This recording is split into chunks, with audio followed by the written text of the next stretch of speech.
That's right, it's your boy!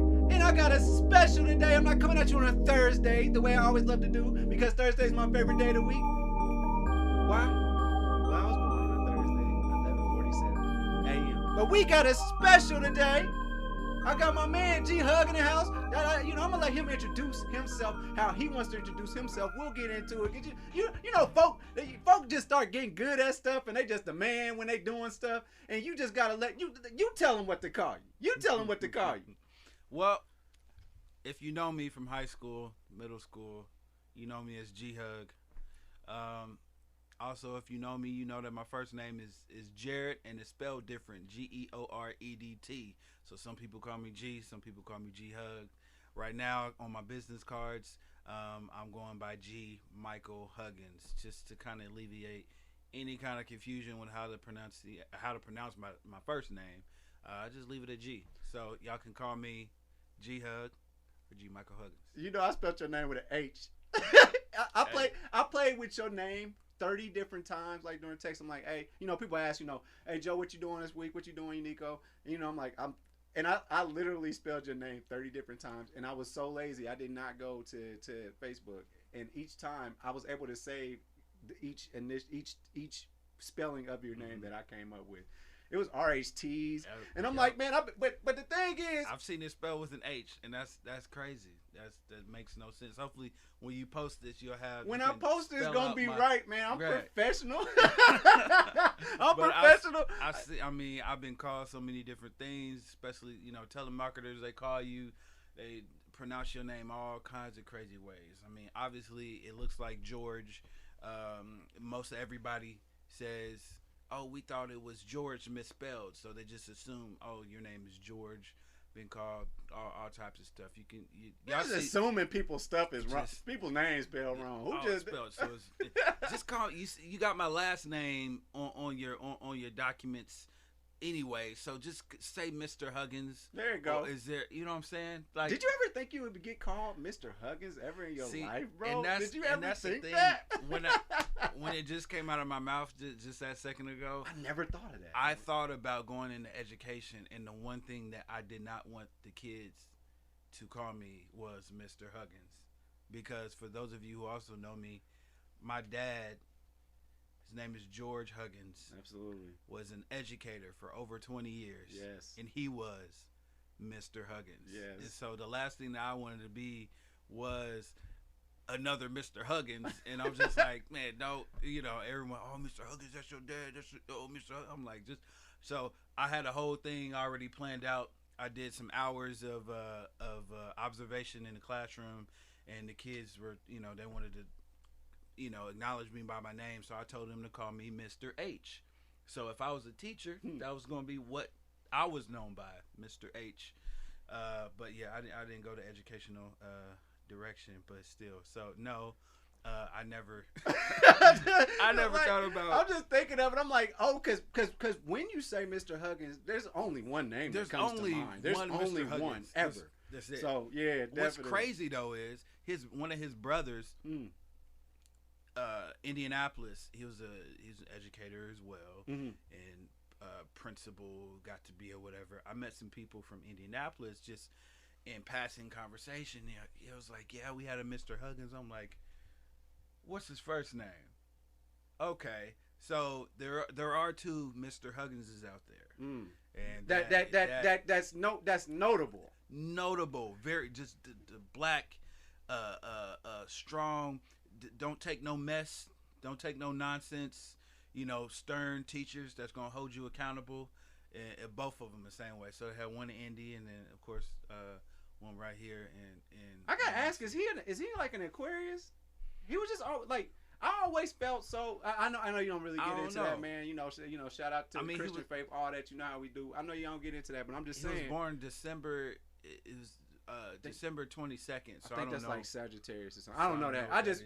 But he always had this like vibe and feel to him that I always was like, he's just eclectic. You know what I'm saying? He's like in his own world, doing his own thing. Like I've always admired that about him. And coming from the city that we're from, and mind you, me and this dude, we've known each other since we were children. Before elementary, what's that? church school? Is that Christ Temple Christian Academy? Head Start, Like, preschool, preschool daycare, stuff, like, but they was like daycare. sneaking in classes somehow. Yeah. Shout out to Miss Connie, used to tear me up. Rest Miss in peace. Connie. Rest in peace. Love her. OMG, man. Rest in peace for real. She used to babysit us. Man, she was the only person in the world. She was the coolest person at that school, just on the strength. Like, there's a lot of wonderful people that worked at the school, by the way. Yeah. But she be the one to give you a whooping, and then just ask you, how's everything going? Is everything candy, okay? she You give know you a what I'm whooping. saying? Like, man, Give you a whooping and then sit you right next to her and Is then talk to you like everything you okay? her favorite kid. absolutely, man. Yeah. I love that, man.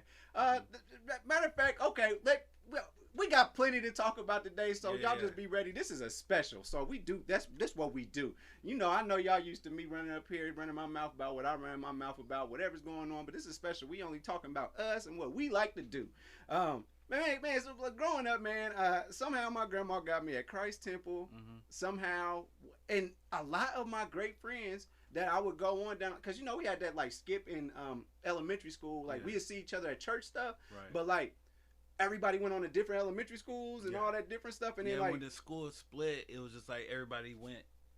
and we went like our own Yeah, like everybody life went to lessons different- and whatnot, and then Yeah. well, now we in middle school and everybody go there together. Right. And so, right. but, No, but that was crazy. one of my fondest memories, man, is like it used to be, I can't wait to go to school today. Mm-hmm. Because all my friends are there. Like, Yeah. that's how tight that was. And if I'm not mistaken, maybe it just seemed bigger or more fatter to me just because I was a kid at the time. But, man, it seemed like it was fat at Christ Temple, man. It was a lot of kids. Like, we grow up, y'all. Shout out to Jerry Stockett. Yo, Like, shout out to Jerry Stockett, Stockett. Jeremy Like, Smith. Jeremy What's with Smith. Tony Webb. T. Who we Webb. got? Man, we got a ton of people. Matter of fact, I can't even name everybody off. I should have brought, if I would have thought about it, my mom sent me something in the mail. She found one of them, a little picture. Class picture. Class picture. Class Got picture. everybody on it. It was just like, Word. dude, like, and so many pictures growing up from like, you know, cause it seemed like everything was one. It seemed like school, church. We had our Easter programs. We had our Christmas programs. And it seemed like everything was all just bundled up in one. And like, you know what I'm saying?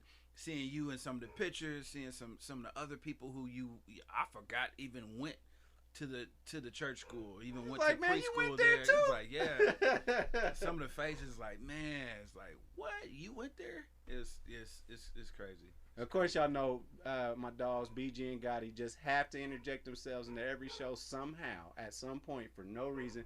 But it is what it is. That's what they do. They just do that. They'll probably take a nap soon. But at any rate, man, yeah, man, I think I was up there from breakfast time all the way. And my grandma's so old school and country, y'all. She dropped me off at breakfast time. But I had to eat breakfast at home first, because she said, you ain't about to go nowhere acting like you hungry. But the thing was, it was like school lunches was set up for kids. Shout out to Miss Van. Oh, yeah. Bro, the dopest cook growing up, having outside of my dad, you know, also, you know, my dad, if you know George Huggins, he's a cook as well. But Miss Van. Some of the best turkey I've ever had. Some of the best turkey. Oh, my gosh. Hooked up every single breakfast. Everything that we had, snacks, snack time, everything. We ate good. Hooked, man. They cannot tell us that we did not eat up there. That is one accredited daycare that we was at, and it was just so many. I just think about it. All those people that we came up with, they was like we're all special people, and it starts from the ground up. Like, you know, in life we've all gone these different ways, but here we are, 2021. I'm doing a show. Yeah. Boom, you're doing photography, clothing, and you at anybody church on Sunday for $70. Y'all gotta go come book him, give him $70, but then give him 80 after you told him to give you 70, and the pastor gonna shake his hand and say, "A little extra from me," if he shows out, man. Correction, $100. Oh, my bad. I was going off of the old days, the 90s. In the 90s, the church musician used to get $70 a week. No, I see crazy. Never got paid growing up, and I never looked for it. See, you supposed to get paid growing up. I didn't. I just loved it, and all I ever wanted to do was just play drums. That's it. I just loved it. You know, I got into keys later on, like my senior year, and kind of dabbled and whatever, wrote some songs, and went into college, and studied music and all that stuff or whatever. But like, it was always about the drums, and all I ever wanted to do since before I was 4 years old was just beat. I just wanted to play drums. So it didn't matter, paid, not paid, whatever. Matter of fact, I got paid more in my adult years playing keyboard than at churches and for ministries and stuff like that than I have, when I was younger playing drums and everything. It was literally it was a given that you was gonna be behind the drum set, no matter what. And then how y'all had them. I love talking. I'm sorry. I love talking about church, man. We had some good church growing up, and I clown, I sin, I do the most. But at the end of the day, I am a Christian, roots, bro. and I love Jesus. I love God. I'm just telling y'all that now, but y'all know I shows out. But when it come down to it, it's a God that I serve, and I'll be wrong to never say nothing about him. So I'm gonna tell you that now. But man, we used to have church, didn't we? Man. We used to have church. Hey, but I tell you what, boy. Y'all had the longest church services only because y'all praise breaks. When y'all did praise breaks, man. I'm telling you. Y'all, for a minute there, Christ Temple was the place to go for morning worship. Crazy thing is because we didn't start until back in the day. We didn't start until 11:30. Y'all did have a late start time. You're right. A lot of churches were already going at 9, 10. By the time they got out, we was at the peak of our praise and worship. So everybody wanted to come. Back in the day, we had the choir going. And then later on, we moved into the praise teams and everything like that. And I would look back, and then later on, I joined the praise team, and still we were meeting at 11:30. Then we moved up to 11:15, then 11. But still around that time frame, seeing everybody coming in, I'm like, man, I know you go to that church. I must have just got out. I'm telling you, man. I'm telling you, man. For a minute, that was the spot on Sundays. My grandma had us. We started them 7:00 services at Union, and sometimes, man, my grandma, she just let me just get it over with because I got this roast and I need to watch it. So let me go to the 7:00 one. But my buddies and them, like Joe Williams and all them, back our buddies, they're like, oh, we about to go to Christ Temple and go check out and this was like darn near when we in high school. Yeah. So we in high school going to go see this performance, man. Y'all used to eat, man. Oh man, and you know what? I didn't start seeing you pick them keys until the last few years. Like I know, because I remember everybody knows the infamous. My man's had the most infamous voicemail of all time. If you call G Hug, if you call him. We used to tell him, no, hang up. Don't answer the phone. We just calling to listen to your voice. We just calling to listen to the voicemail. Sorry, I missed your call. I was like, oh! We used to, man, like, dang, these niggas don't want to talk to me. They just want to hear my song. That song was lit. It was lit. Been a legit, on somebody's album or something. Man, you could have made 32 cents a download off of that song, man. I wish I would have known how I would. I mean, if things were how they are now, who has a voicemail song? Back in the day, they used to play, the ringback tones, ringback tones and stuff, or someone, or when they get to the voicemail, you know what I'm saying, they'll be playing a song in the background and be like, oh, they done recorded off of TLC, right, off the radio. Hey, you hit your boy up, ain't here right now, believe me, you know what I'm saying? So it was a total another level that I put on there, and not bragging or nothing, but I don't know. No, you can brag on that one. It was fire, y'all. It was fire. That was my voice. Don't answer the phone. We trying to press ignore. We trying to hear this. They would call me and be like, "Hey, we about to call you back. Don't answer." I'm like, what y'all doing? We need it. We just want to hear that. I'm like, man, y'all. It has such a John Legend tone to it too. Like, man, I feel like he was definitely an influence on you at some point, man. As far as your style. Yeah, crazy thing. I got compared to him before I even knew who he was. Really? Yeah. I was like, who is John? I remember the first song I heard. I didn't get the tempo of it, the cadence of the song. I remember we was on a band trip. We went somewhere, and we was on a charter bus, and they were playing the radio, and this song popped on, "Take It Slow." And now, mind you, y'all, we was in band together too. We man. I was just like, what? Who? Y'all say I don't sound like him? I'm like, no, ain't no way. You know, I was like, man, this is whack. And then I listened to the song some more because my first time ever hearing it was with everybody screaming and trying to sing along with the song. So finally, I heard it later on, and I was like, man, I learned that song. It's just like, I guess I kind of do. You start listening to him, like, okay, he's famous, he's doing his thing, he's writing, so let me kind of see what he's doing to see if I can pick up on some things that kind of like, purify my sound and things like that. But yeah, I was compared to him before I even knew who he was. Because you sat up there and picked them keys, and then you sang behind it too. Yeah. And I said, that boy sound like that boy from Cleveland. What the name is? John Legend. Yeah. I mean, and that's crazy because y'all come from the same root. It's church, something about them gospel roots, especially when it comes to music playing and picking keys and organ. Man, there's no better music than just gospel music. When you sitting in the church, old school Baptist, that good old Baptist music, man. It's that southern, that southern good Baptist. Yeah. And shout out to brother Ananias Thompson, a legend in our city because he got the best transition. And no, it don't matter if you playing when the Saints come marching in, he gonna throw in that. His key, his chord progression, his switching keys. Oh man, legendary, man. I want to ask him. I have to catch him in that old blue bubble someday. See, I'm gonna flag him down, tell him come on over here so I can learn that. You can probably teach me that at this point. Which also, I'm gonna catch you on camera right now. I need some piano lessons, man. Listen, this is why. Because it is my dream. As of like 7 years ago, I said, man, I want to go to every church and do some of their praise and worship. And I want to sneak in secular songs. So but listen, hear me out. That's your plan. I don't think God gonna.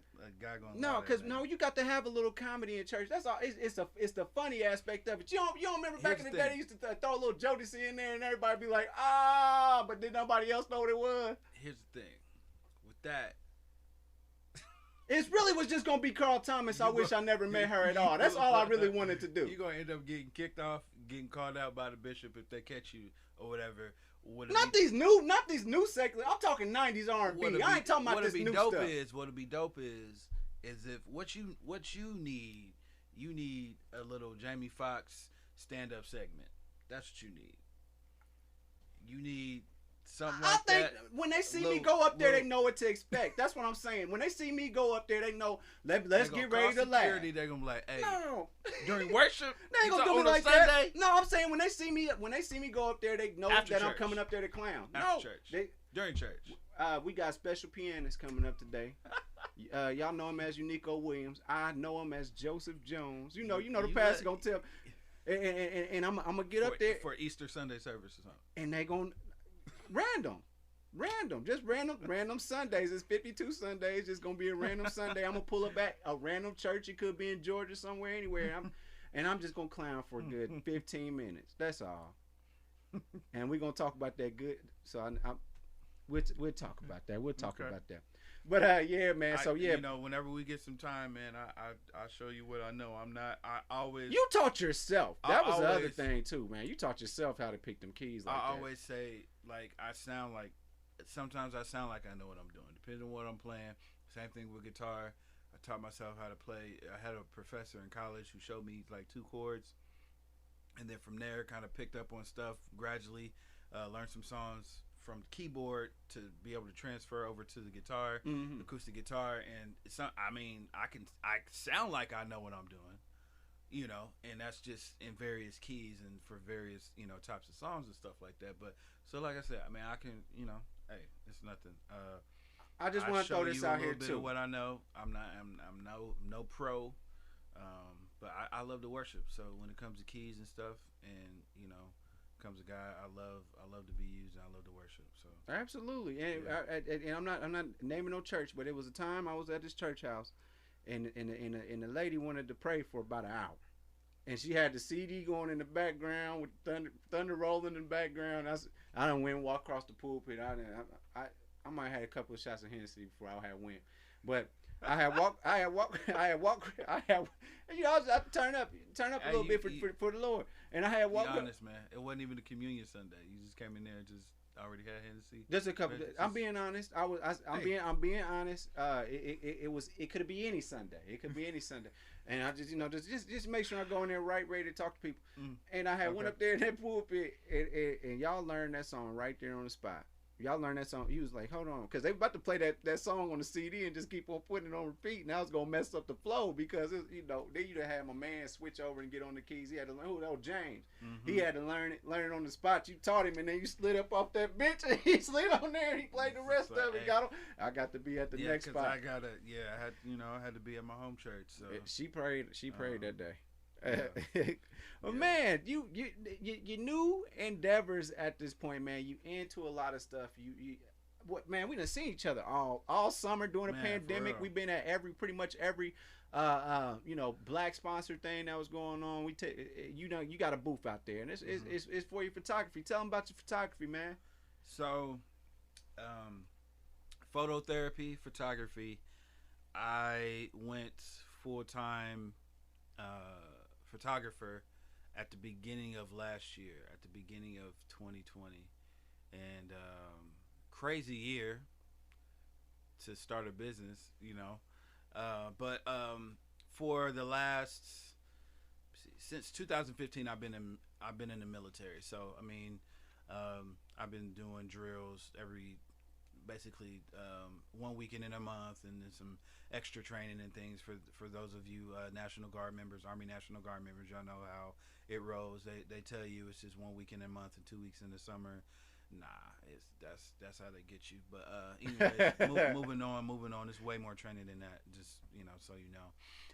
So coming in doing those things. I worked various jobs. Like 2016, I got married to my beautiful wife, Lanisha Huggins. And when she was Tidwell, I made her a Huggins. Okay, hey, you better say that. What you said, you made her. Put a ring on it. Anyway, so moving forward, I had various jobs or whatever. But growing up, we talked about my dad, being in education, and he was an art teacher for over 20 years. And growing up, he was always into art and expression and things like that. When he went to Ball State, I think he was in a photography class or a club or something like that. All I remember is seeing pictures of him growing up with the camera in his hand. Always. And every time. I mean, it was a camcorder. It was a still shot camera with the rolls of film in there and everything. He taught us how to and showed us the dark room and showed us how to develop film and all that stuff. And every single family trip that we went on, he always had his camera. He was either video recording us or taking still shots. And we, back in the day, it was just like, oh, Dad, we gotta stop here. I mean, we would go down to Georgia all the time, go down to Florida. So in the mountains, all these different sites and tourist spots and stuff, we would always pull over, take pictures. I'm just like, Dad, we was just like, blah blah blah blah blah. But looking back, all of that was sowing seeds of appreciation and passion for capturing moments. You know what I'm saying? Yes. So growing up, he showed us how to use his camera and everything like that. Look, I didn't think nothing of it. I remember when I think it was 5th grade, maybe 4th or 5th grade, we had just started celebrating Christmas as in exchanging gifts as a family. We didn't grow up doing that. Our dad didn't want us to think that, that's what Christmas was about.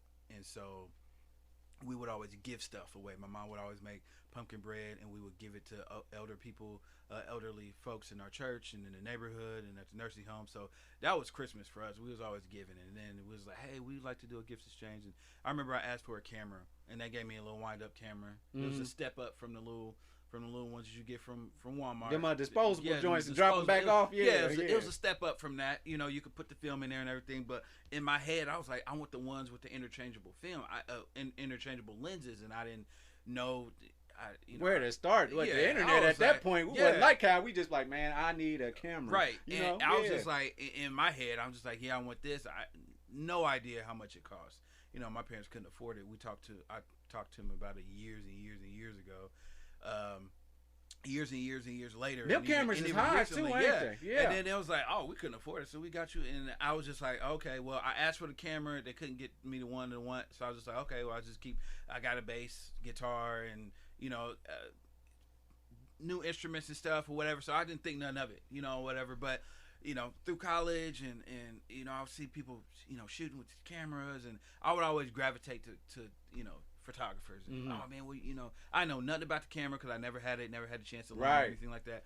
And so, you know, one guy in my church, I would always, you know, go talk to him about it. His name is James Parks. We got a studio. They moved, him and his wife and kids. They actually moved to, I think, North Carolina, up there. He's, you know, doing some big things up there.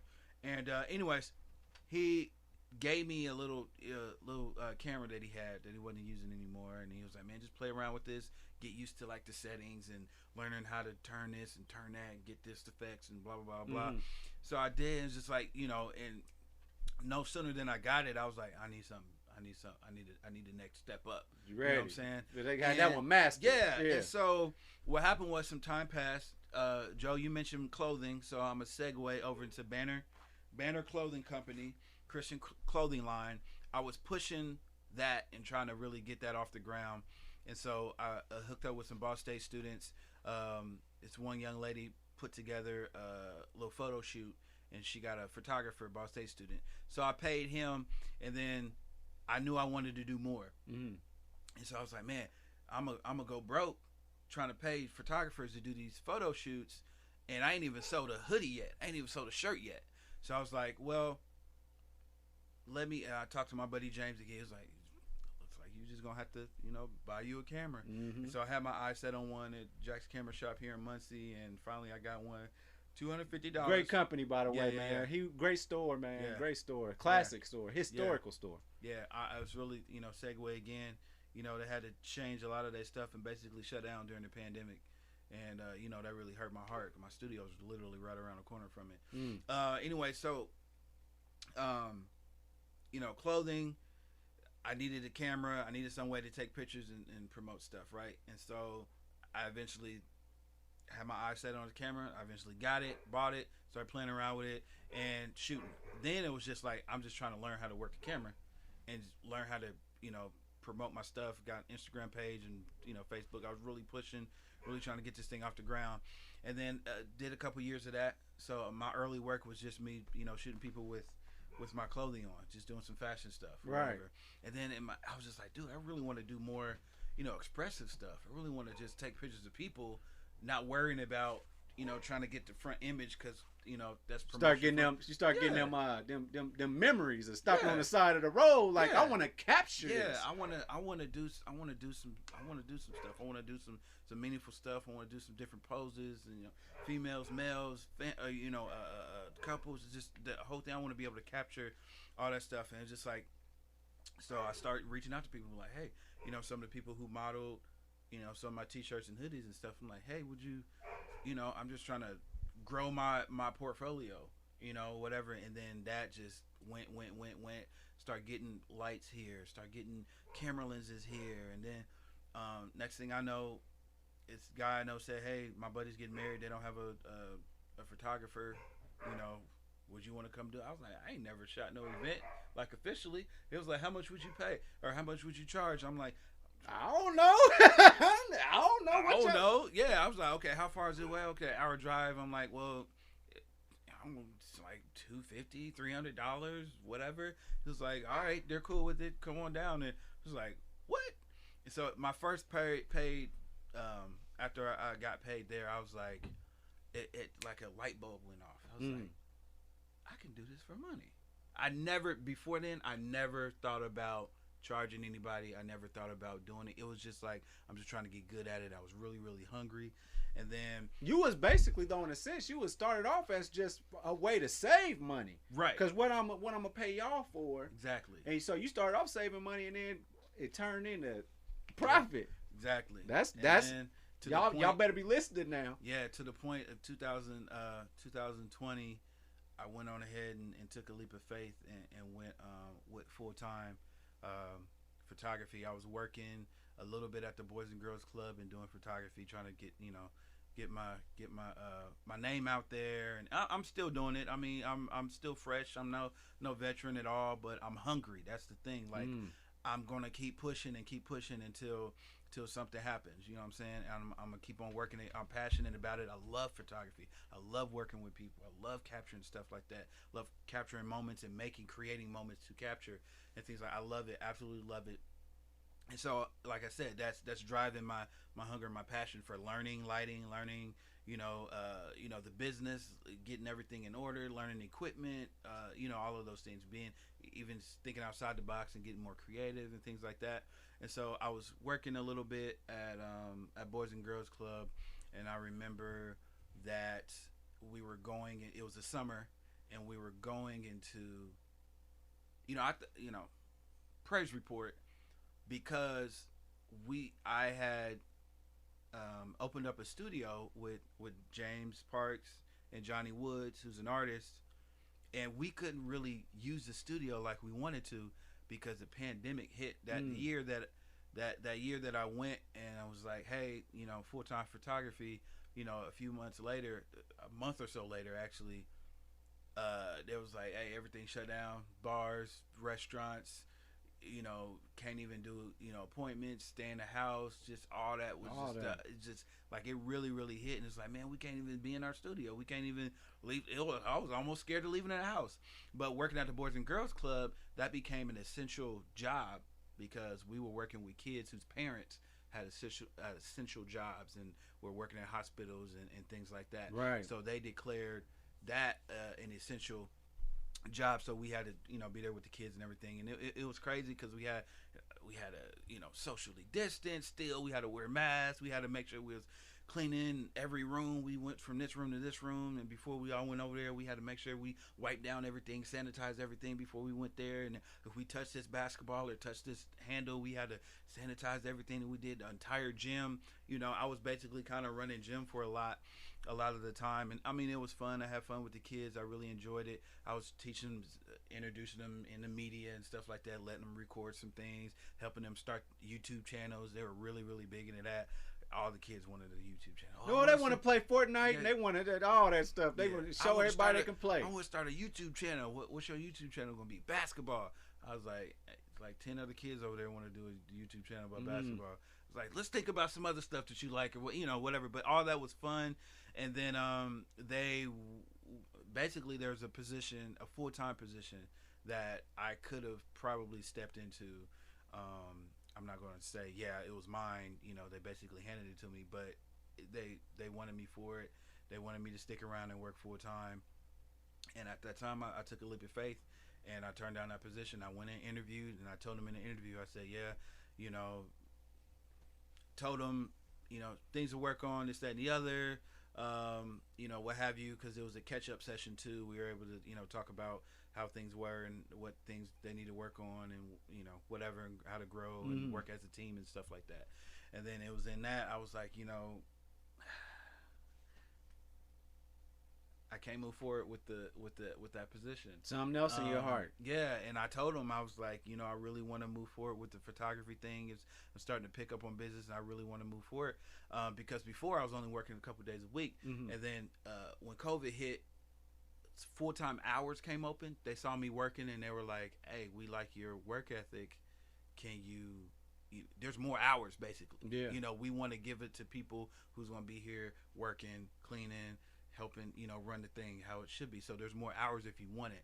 And so, I started working more hours, basically 5 days a week. And I was like, okay, that's helping the bag, because I can't really push my photography right now because I can't have nobody in the studio. So it helped. But then when stuff started to kind of open back up, right, I knew that I couldn't just, I knew I wasn't there to basically just stay safe. And I was like, I had to take a leap of faith, and I knew that God had that for me while this door was shut, while I couldn't really push my photography and to have people up in the studio and things like that as much as I wanted to. He opened this other door and allowed me to make income. And then when it was time to really go forward, take that leap of faith, I had to do it. And I I could have been like, yeah, well, let me stay here. It's a full-time position. They want me. I was like, nah. I didn't come here to stay here. And shout out to Kiana. She pulled me in on the Boys and Girls Club, and shout out to the Boys and Girls Club. Y'all doing some great things and everything. But I just knew at that time that God had some other things for me, and I couldn't stay there in that moment, and so I just had to take a leap of faith. And everything hasn't been, you know, I can't say, yeah, I took that leap of faith and then I got $1 million deal doing photography the next day. I was like, nah, it wasn't that. It takes some work. Yeah. And just to let, you know, folk know, this stuff ain't free. For me to put the show out here and to do everything I'm doing, this ain't free. And anybody that's trying to do their own business or their own, y'all got to know, this ain't cheap to do. So chasing your dreams, you act like you just got to put your shoes on, but no, you take a lot to chase your dreams. You got to get in the building sometimes, man. Invest in yourself. That's the thing, man. Business owners, entrepreneurs, influencers like yourself. Biggest thing that you can do, biggest thing that you have to do. Some people don't even, it doesn't even really click. A lot of people try to, you know, make money without giving any money, make money without sacrificing any money. It takes money. Like that. It takes money to make money. Absolutely. And then at the same time, the money that you make, you have to invest back into yourself. Yep. I mean, to the point that where you're not breaking even. You're going in the hole a little bit, because the most important thing is to invest in yourself.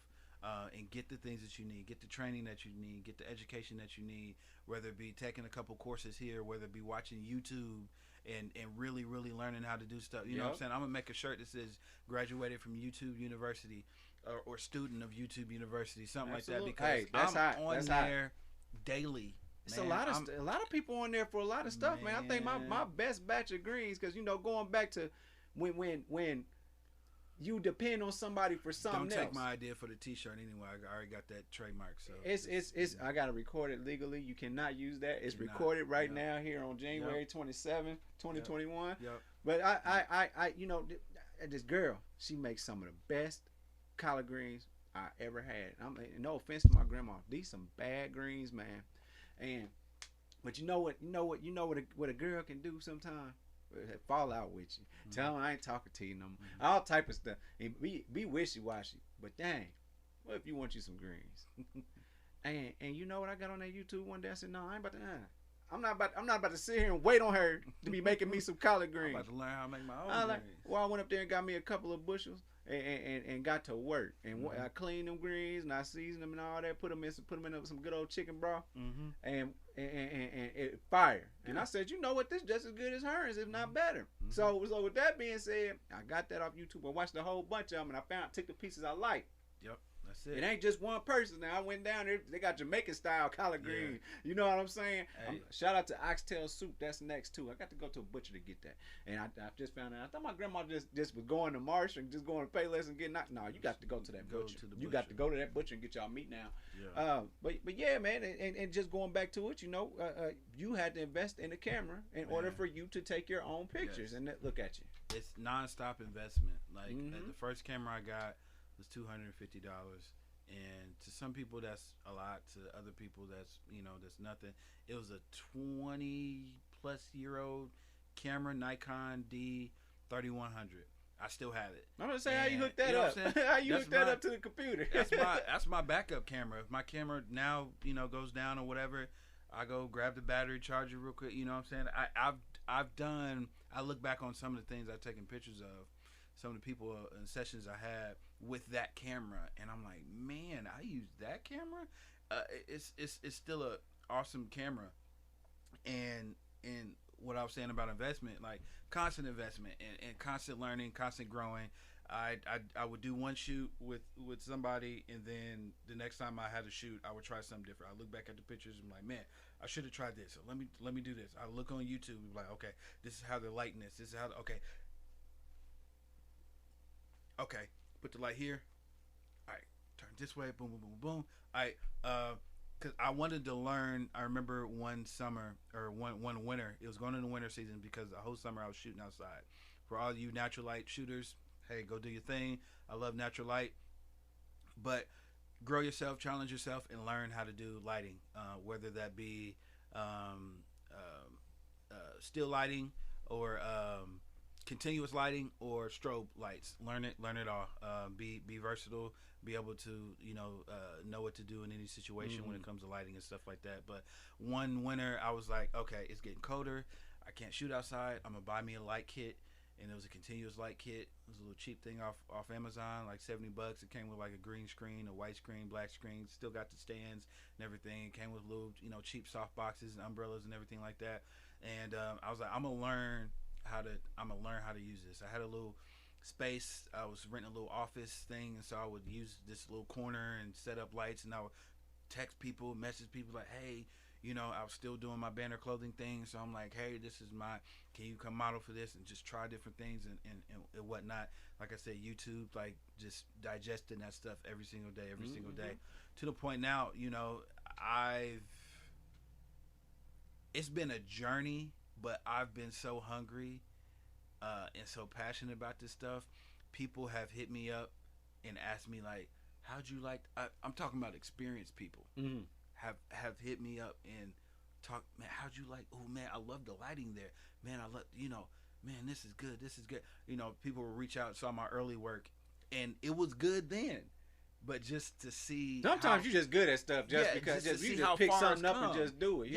And I've always had like a kind of an eye. I've always appreciated photography, just my dad, and sowing those seeds when I was younger and stuff like that, and just always had an appreciation for it, and so when I started to learn that big learning curve, when I started to learn how to use my camera, then that really opened up, what I'm saying, that allowed me to really tap into the creativity that was there. I had ideas to shoot this in this way or whatever, and it's still growing. It's a never ending. Here's another thing too, here's a little gold nugget: never stop being a student. Doesn't matter what your business is, what your entrepreneurial ventures are or endeavors are. Never stop being a student. You can always learn something. You can always get better at something. You make a certain amount of money, you can always make more. You got a certain level of education, you can always learn more, whether that be through YouTube or learning, being kind of an apprentice and learning from someone else who's in your work field. Tons and tons of advice from different people. If you want to be a millionaire, meet a millionaire, hang out with millionaires or whatever. If you want to be good at this, go find people who are good at that and just do what they do. Never stop being a student. That's good advice, because I know this much. I don't even now that I'm into the video game, if you will, I'm into that, and trying to do skits and doing things like that. There was a lot of stuff that I had to learn. And man, do you ever look up and be like, you don't even look at life the same no more? Like everything is a moment now. Yeah. It's like even when I watch the end credits of of shows, or I'm watching titles, and I'm like, oh man, how they transition there, and they use that filter. Like I'm like, man, hold on. Like I'm not looking at stuff the same anymore, because it's like, I know how you did that. Or it's like, oh, how did they do that? Oh, now I know how to figure out, right? Video lighting, all that stuff. All that, man. It's I'm crazy. watching this show right now called Warrior on, dude, you need to check it out. HBO Max. If you ain't got it, Warrior. It's dope. I got Fire Stick. We'll steal it. Warrior on HBO Max. Warrior on HBO Max. Right. They got a lot of, it's 2 seasons right now. Don't know if they're going to do 3, but it's really dope. It's about way back in the day when the Chinese were coming over, and then they had the Irish Americans, and then they had the Chinese, and everything. So all the battles and all the little fights and everything, they had Chinatown. This show focuses on Chinatown and the battle between Irish trying to work and the Chinese taking jobs for less money. So people with factories and stuff hiring them, and just that whole thing. And so it's called Warrior. So it's gonna be some kung fu in there and all that stuff. So you got the Irish, who are just like brute. They just boxer. They just in a circle, and that's how they deal with their issues. And then you got all these Chinese gangs and sets and everything. They're fighting each other with hatchets and daggers and stuff like that. It's really, really dope. Really, really dope. But I forgot why I was even saying that. Probably something to do with the editing quality and transitions or something. So segue. I really got so hyped about that show because I got a couple more episodes to watch tonight. Anyway, so but I'm talking, man. I'm in there just like, how they doing these fight scenes, how they're lighting stuff. I mean, it seems like it's pitch black in there, but they got just enough light. They got the Rembrandt light right here, little, the whole face is dark, and you see a little bit of, light reflecting off this eyeball, and then coming on this side, and the shadows and everything. I'm just like, dude, like, really, you study light, you study something, you constantly stay a student. It really makes you, my pastor, when she's preaching, she back in the day, she used to always say, this is gonna make your brain go like this. And it really does. So never stop being a student. Whatever you're passionate about, just keep learning. You can always grow in it. You can always get better. You can always develop. Who knows, you might be the first person to do something, and that comes from learning what people have already done. So never stop being a student. Absolutely. And in a sense, to get in a bit of a last topic here, something that's really caught my eye, and something that's very interesting, especially in this climate that we're in a climate where coming together is super crucial at this point, especially as black folk. We sit up here, and I see on the news, man, I see all that stuff going on in Chicago, and just pretty much everywhere. We always fighting against ourselves. But you put me on to something called the Black Chamber of Commerce, and I had no idea this was a thing. So if you don't mind, can you educate the people about what this is, because it sounds super solid, and especially in a time of unity. Yes, sir. So we actually just had a meeting this past Monday, and the Black Chamber of Commerce, a lot of like big cities have them. Chamber of Commerce is a group of people. A lot of cities have those as well.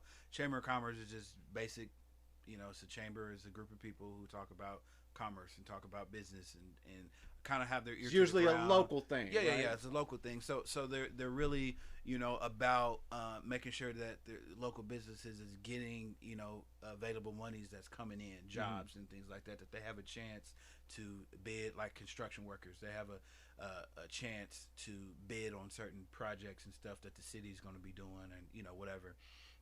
Things like that. So the Black Chamber of Commerce obviously is focused on minority groups, making sure that we are getting equal opportunity to bid on some of these projects, to keep our ear to the ground and know where resources are coming from, so that we can get access to these resources, because we have businesses as well. So we're trying to help ourselves out and help minority groups and things like that. We're not trying to be better than anybody. We're just trying to help us out, and that's what we need, is people who are have their ear to the ground and in the offices, in these places, and know how to help us be more economically savvy, and help our businesses grow and things like that. So I believe that they have one in Indianapolis.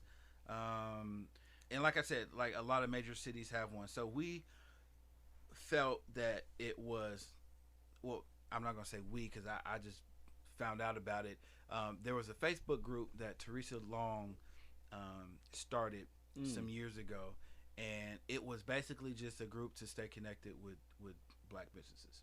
And it was on Facebook, and at the time I had been to a couple different meetings, and I didn't see enough people who looked like me. Right. I didn't see enough black folk in some of these meetings that were going around in the city and things like that.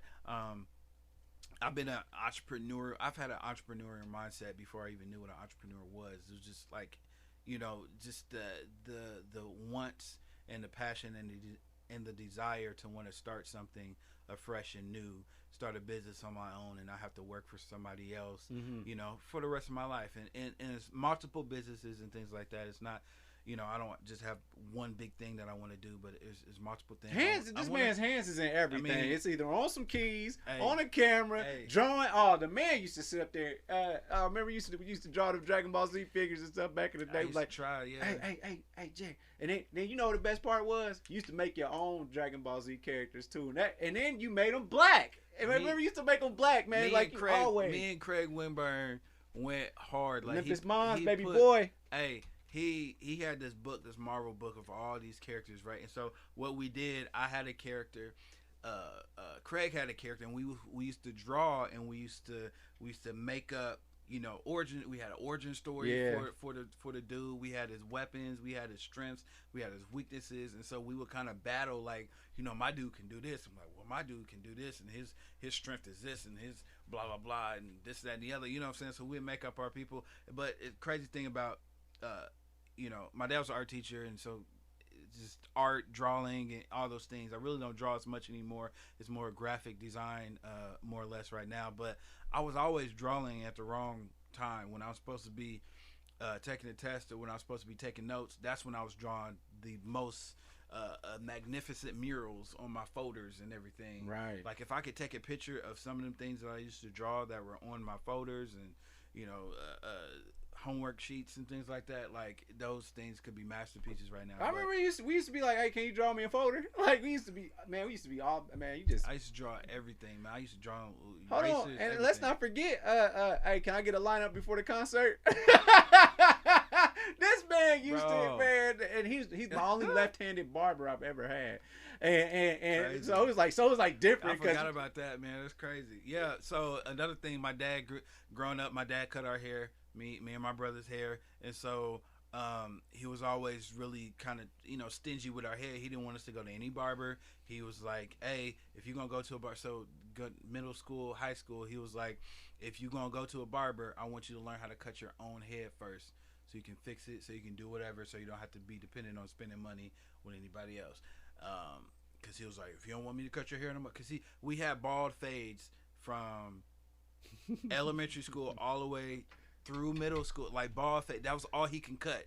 We had a little patch of little waves right here. Yep. That was it. Everything else is bald fades. If y'all, it's high and tight. It's higher than high and tight. It's bald fade. Kobe Low, which y'all might know me for. Yeah, Kobe Low. So I learned how to cut my hair. Messed it up quite a few times, and I still do sometimes, whatever. But we literally stopped going to Buddy Love's to get a haircut from you in the bathroom before school started. That was crazy. $5 for the line. So that was my first little hustle in high school, right? Because I got good enough, I started cutting my hair on a regular, and people start taking notice, and it was like, dude, who cuts your hair? When I started being able to get some facial hair here, I really took after Ludacris. Ludacris always had some crazy kind of sideburns going into his beard. So when my stuff started connecting, I was like, man, I want to be like Luda. Let me do, you know, I used to listen to him back in the day. Let me line myself up. So people start taking notice and like, man, who cut your hair? I was like, I do. I was like, you think you can line me up? I was like, man, I think. Yeah. So so after school, I had them little peanuts. The little white liners, man. My oldest brother gave them to me. We was in the bathroom, just zip. College, I did the same thing. Kept my dorm room door open. People walk by. Oh man, you cut? It was like, yep, $5 a cut. It was $10 a cut. $5 a lineup. And then when I went some years later, when I joined the military, I was in AIT. And I made some change. The money that I was making, because I was saving for my wedding, I could save that money that I was making from the military and spend the money that I was getting from cutting hair. Mm-hmm. I was cutting so many. People would go to the market, get their hair cut. They would mess it up because when people was rushing all the time, they would come back to me and be like, Huggins, look at this. They messed me up. Can you fix it? Man, you fix it. I was like, yeah. Your taper gonna be a little high, but we gotta get it for this though. price. I'm like, okay, I don't care. I already paid this much money. Fix it. So I was making bank in there. Just boom, boom, boom, boom, boom. And the first sergeant found out. He was like, you charging money? No. He didn't ask me if I was charging money. Rumors started getting around that I was charging money and this, that, and the other. And so I thought I was finna get in trouble. And so the first sergeant pulled me to the side and was like, if y'all don't know, first sergeant, he's the dude who's running everybody. And so he called me out in front of some other sergeants and was like, hey, if you gonna cut, he was a black dude too, so brother, he stayed fresh. Stay fresh. He didn't talk to me about the money. They knew I was making money. They didn't say nothing about that. They said, so you the one cutting hair? I was like, yes, first sergeant. He was like, you cut his hair? Yes, first sergeant. He brought him over. He looked at it. He was like, okay, I cut hair too. I was like, sweating bullets. Immediately, he was like, Just make sure you don't give nobody sideburns. All right, taper that out, then line it up. Taper, then line it up. Doing a good job though. Why is military people always playing mind games with people the whole time? I'm tense just listening to this, man. It was scary. I'm tense just listening to it. I thought I was done for. I was like, Man. you know, I thought somebody turned me in. I thought I was going to have to do some push-ups and some That's sit-ups. what you had and said. they're going to send me to jail for Court-martial. trying to make money and stuff and do it without a license. And All that. Then he didn't say nothing about that. He just said, hey, make sure you don't give people sideburns. I'm like, yes, First Sergeant. Because I was in there doing some street, you know what I'm saying? I always had a little sideburns in there, but they weren't that long. They were like right at the bottom of the earlobe, and there's certain regs, and he was just like, just cut it like this. I didn't know the regs, so that was all he said to me, and then he said, you're doing a good job, and then he went on about his business. I was like, oh, so from then on, I was like, you couldn't tell me nothing. I was like, you know, because before then, the government let you do it. Before then, it was like, I don't know if I'm not going to let anybody see me taking money, especially on a Saturday. Everybody out. I'm staying at my bed, waiting on people to come by just in case they need a cut, chilling, watching Netflix and everything. And, but you know, long story long, but yeah, so learning how to cut my own hair took me quite a ways. And everything, and I forgot about that in between. Man, we had a right couple after school, concerts, right before concerts, before a football game. Before a football game, we in the locker room. Man, dude. Man. Hey, when you think about it, do you know how much stuff you was really into growing up? Like, bro, you was always good at just something. You always that's the message that black kids need, black men, black women, just black people in general, you know, just people in general. Have something to offer. Have something to offer. Because if you're needed, because we just found out in the pandemic. Look, I'm going to tell y'all like this. My barber didn't miss it. He didn't miss a check from me coming from me. He didn't miss one. Hey, y'all stay in the house. All right. Cool.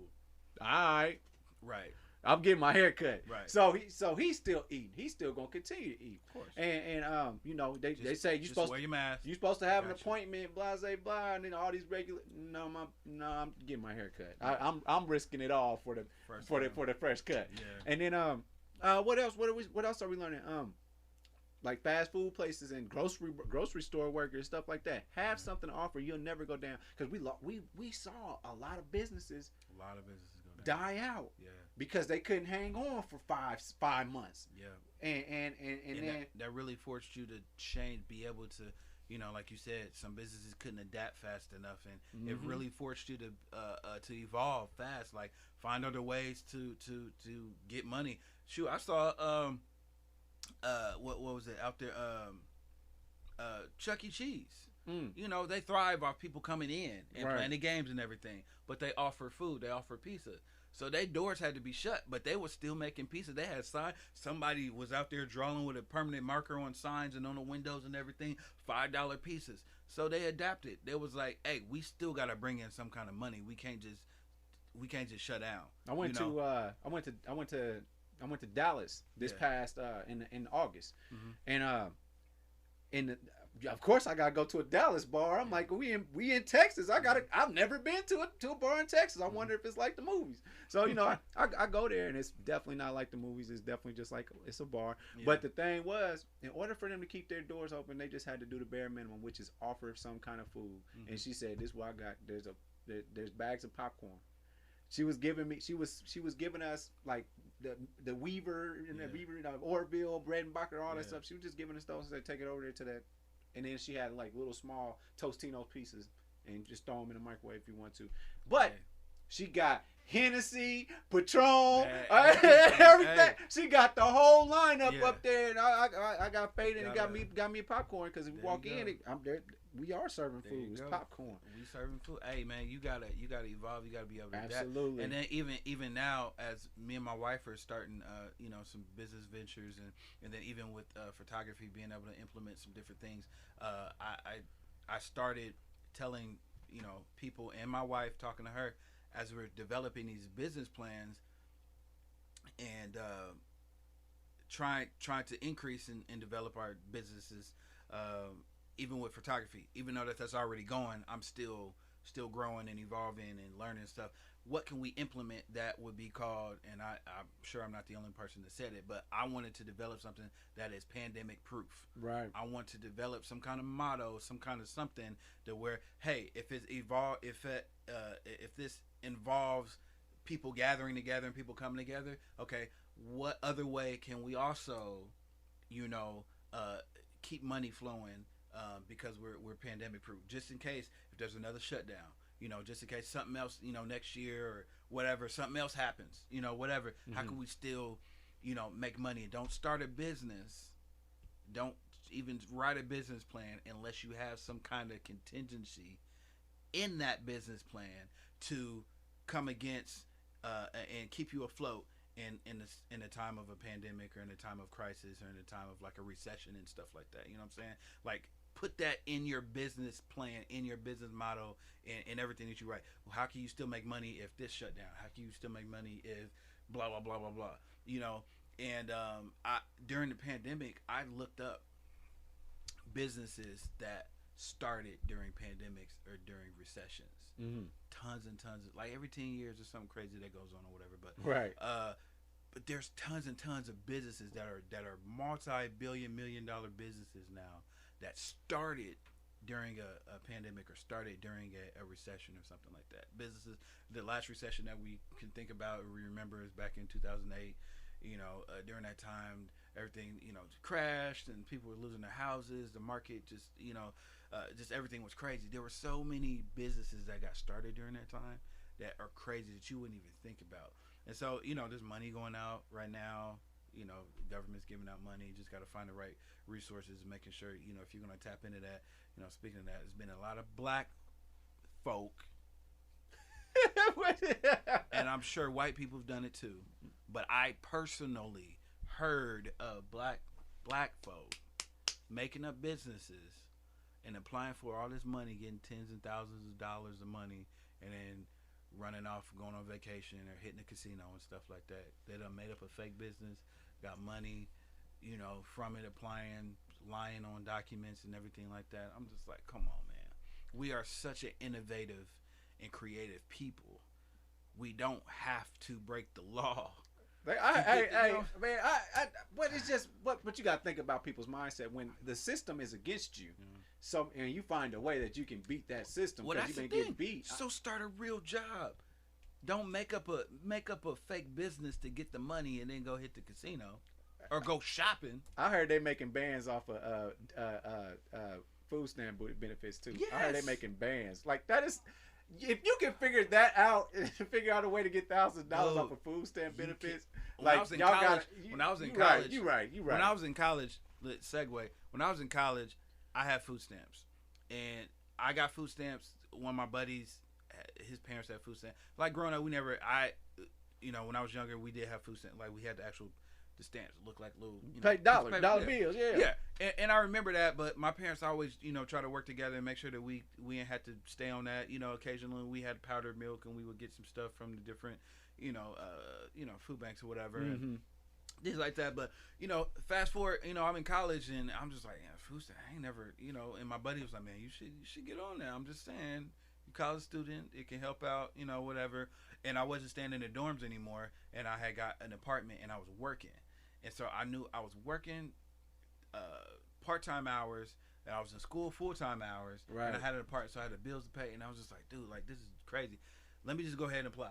I applied. I was getting $200 a month by myself in college, all that stuff. That was gold. You know how many cookouts I was having? Plenty, man. Showing out. Showing out. And I wasn't, people come, my freezer and fridge stayed packed, and that's actually when I really started cooking, because all them years of my dad cooking in the house, I never really messed around with the kitchen, because I never put the pans back right, and he was always kicking us out the kitchen and saying, if you don't put stuff back right, just stay out my kitchen, blah, blah, blah, blah. So I never messed around with it. But when I got in college and got my apartments, that's when I really started experimenting, really started getting good. I got me a grill, man. I was doing my thing. Another thing, 2 things stayed on the TV, BET and Food Channel Network. Literally, that was it. I watched all the shows on Food Channel, on Food Network. And so I was always experimenting. Bobby Flay, I remember I make some stuff and I call him out. I mean, he never responded to any of my call outs, but You know what I'm saying? I was doing my thing. Anyway, so I had food stamps. You know what I'm saying? My buddy was selling food stamps, and when I applied for him, it said like don't sell food. Like I'm like, and they just doing it like it's a part of life. You know what I'm saying?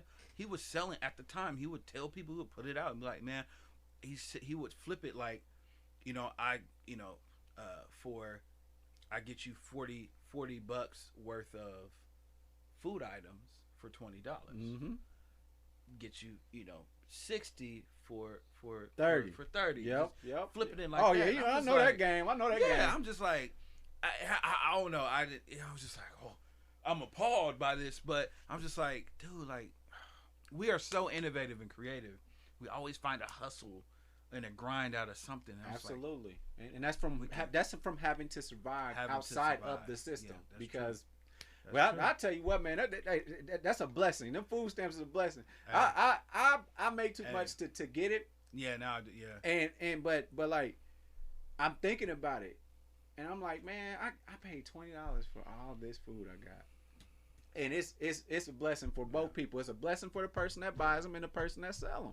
Yeah. You got $20, go do what you want to do. And you might, your water bill might be $30. You might be short. Hey, man, go up there and ball out up there to pay less. So, man, shout out to that system. But that is something we always figure it out. And and people want to call folks scammers and all that stuff. I'm like, man, these people that just figured out the system. Now they always come back around. They always come back around and get you. But for a minute there, you all right. Well, it's two type of people. Some people got to survive, and then some people are literal con artists that thrive off of it. They don't want to do no better. Well, it's always them. They just try to stay in that bracket so that they can just live off the system. You know what I'm saying? Stuff like that. I met this one dude some years ago.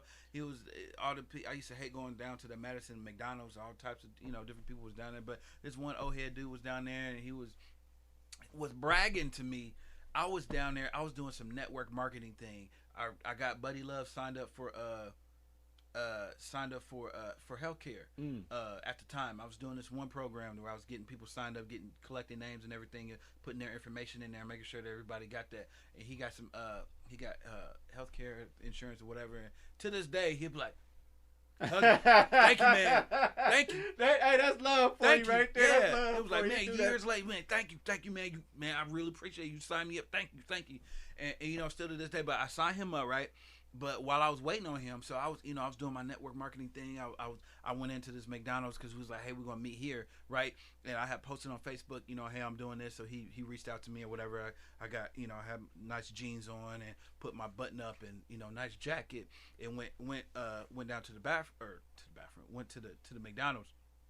Bunch of old head people just sitting in there, just whatever, just talking, about life, whatever. And dude saw how I was dressed, and I had a clipboard and everything, trying to look professional or whatever. And he called me. He was like, "Hey, Blood, what you doing, man?" I was like, "I'm doing, this job thing, blah blah blah." He was like, start talking about work, and then he was like, "Man, talking about the system, talking about this. Everything's a conspiracy. Everything's I am a conspiracy theorist when it comes to some things, but then at the same time, like what this dude was doing." He was bragging to me how he has not worked a job since the 80s. And he's been living off unemployment. He's been living off, what's it called? What's that called? It's not handicap. What's it called? Disability. Disability. He's been living off disability. He's been living off unemployment. We got to stay lying about them backs hurt. Living off all that stuff. He told me how, he literally told me that wasn't nothing really wrong. He just, just filling out the papers and get this, got that, blah blah blah blah blah. Walking around, he ain't got no car, nothing, whatever. I don't know where he living, whatever. It's just like, and bragging. He was like, "Yeah, man, you can't, don't work for nobody. You work for yourself." And how I'm doing it, blah blah blah blah blah.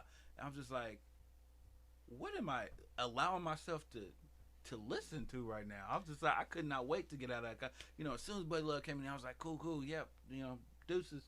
Talk to him, and I was out. I was like, I can't hear that, man, because some people, that's their state of mind. They really own that. They are not surviving. They're out of survival mode, and they are literally just living in that lane. Just like I don't want to do much better because it would require more of me to do this. I gotta stay, right here so I can still get these benefits and everything. I mean, it's a government thing. People talk about how the Democrats is doing stuff. I'm not really getting into politics and everything. They talking about the Democrats is really trying to get more of us to depend on the government and assistance and money and things like that or whatever, and blase whatever. But like, hey, if you need welfare, get your welfare, right? But don't live below your means, and don't keep yourself in that margin because you're afraid to step out and really step up, and you know that you will lose some benefits. If you need it, get it. But we're talking about food stamps. I was looking at my food stamp card just the other day. I was sitting on I just got random cards laying around. Yeah. I'm gonna put it in a frame, put it up on the wall, to say I will never go back there. Like I said, I'm not knocking people who need it.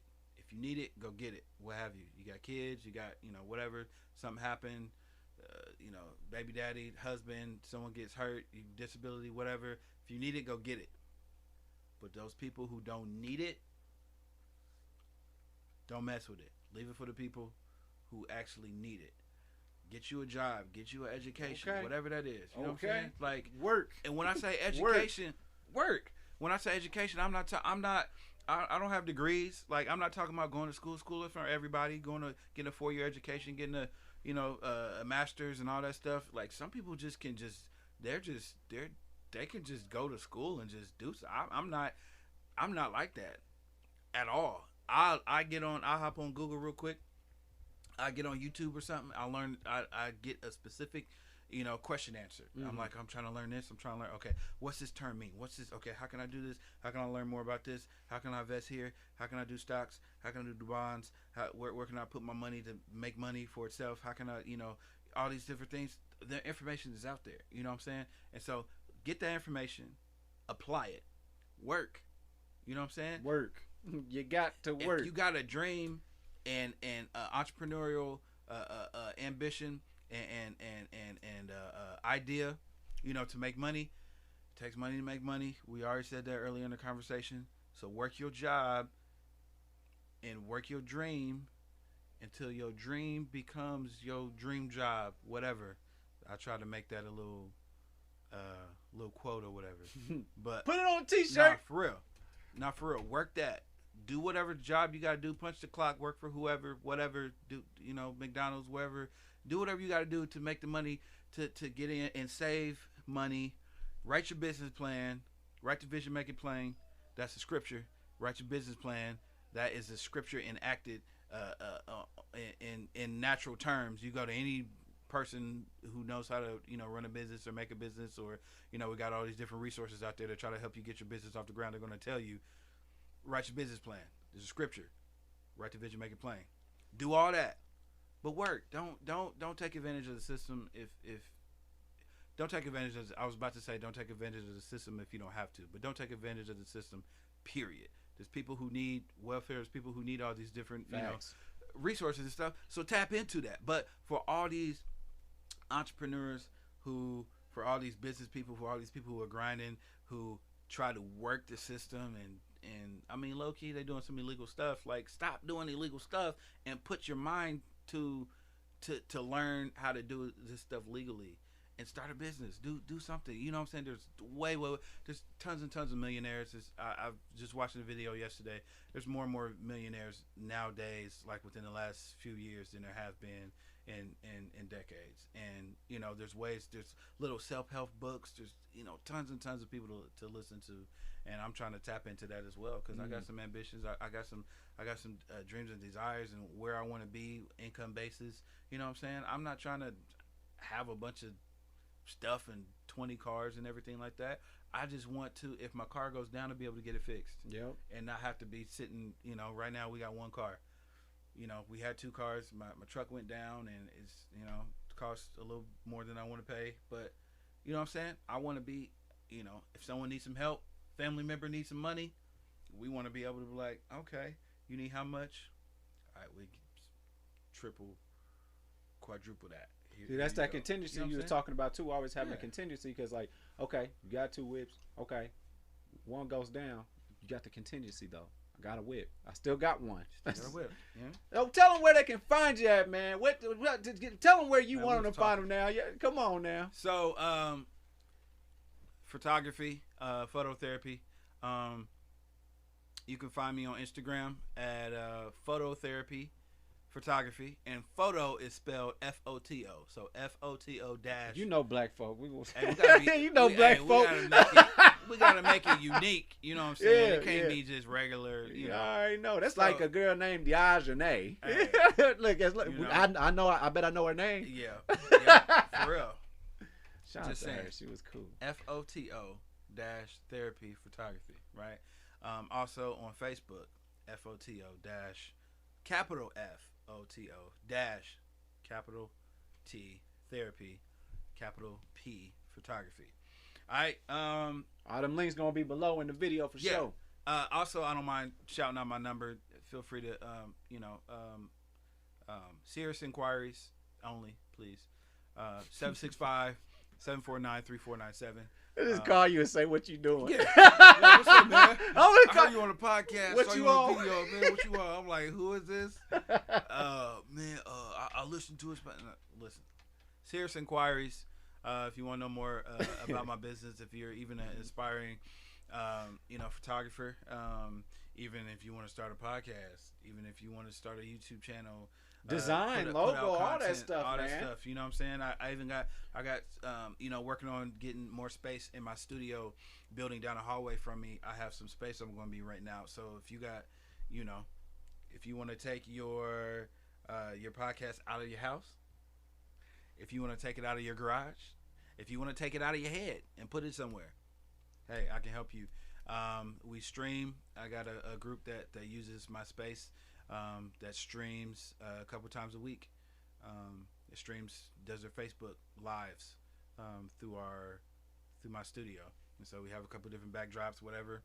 Got a room set up. You can, let's talk, let's create, let's you know Absolutely. what I'm saying. We That's can all definitely give eat. me something to think about. Yeah, we can all eat, and like I said, if you're a photographer, you want to learn some things. I don't mind sharing the things that I know for free.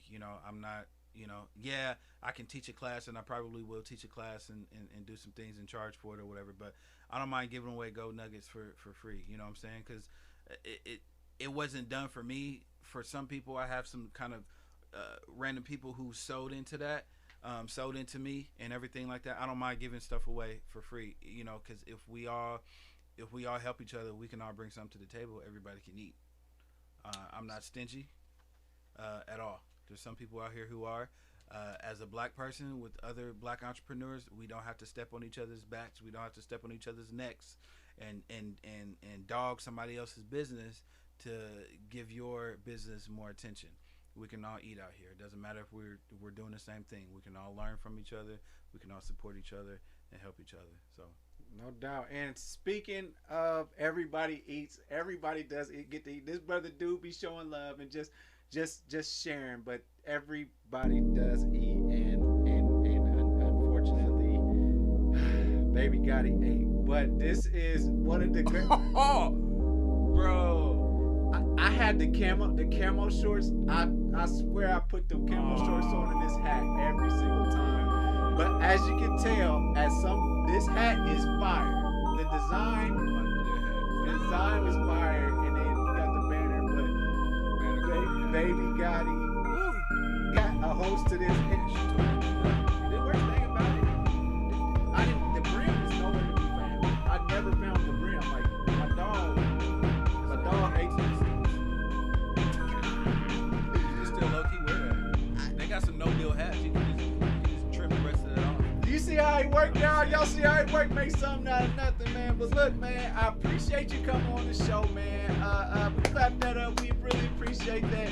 That was good, man. Anytime, come on back on here. Anytime you want to. You always into something. So, hey, if I might look up, be like, look, we done started at Dollar General. Now it ain't Dollar General, but we started it, and we gonna you always into something, man. So definitely I appreciate you coming on the show. You know it's me, UNIQO Williams, Unico_Williams on Twitter. You can catch us on YouTube,